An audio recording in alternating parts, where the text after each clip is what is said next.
දේශපාලන පක්ෂ රාශියක් සමග අපි හිතාවයක් ඇති කරගන්නවා.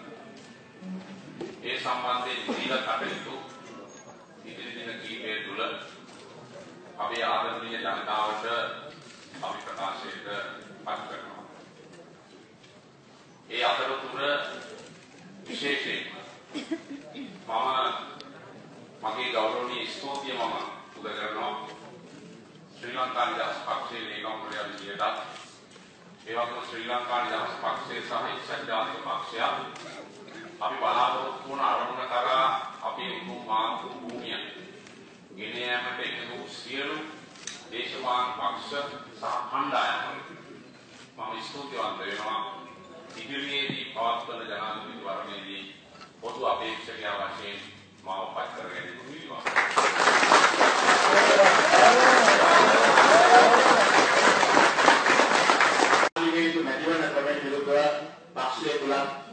පක්ෂයේ පිට අපි හදන්නේ. ඒ හදනගීමේ අවසාන ප්‍රතිඵලය අද සාර්ථක වෙනවා. නිසා මගේ ජීවිතේ මගේ දේශපාලන ගමනේදී මම ඉතාමත්ම සතුටු වෙන දවසක් හදනවා. ඒ මොකද ඒ සටන වෙන්නේ මගේ ඇමරිකන් පරිත්‍යාග කරන දවසක්. වරප්‍රසාද සියල්ලම වෙනවා. මට ගියා නෑ මම ගියා හොයාගන්න ඕනේ. මට මුදලික වාහනයක් නැහැ.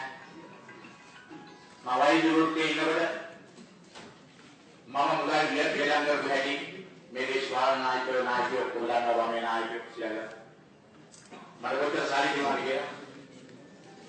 මම මගේ ආසාවේ පුතලාලාගේ විජය කුමාර පුත සහෝදරයා ගමන වෙලාවේ පක්ෂයේ ලේකම් වෛද්‍ය ඇවිල්ලා කිව්වා කොල්ලකට නායකත්වය දෙන්න විජය රාජ්‍ය. දැන් නමක් තියෙන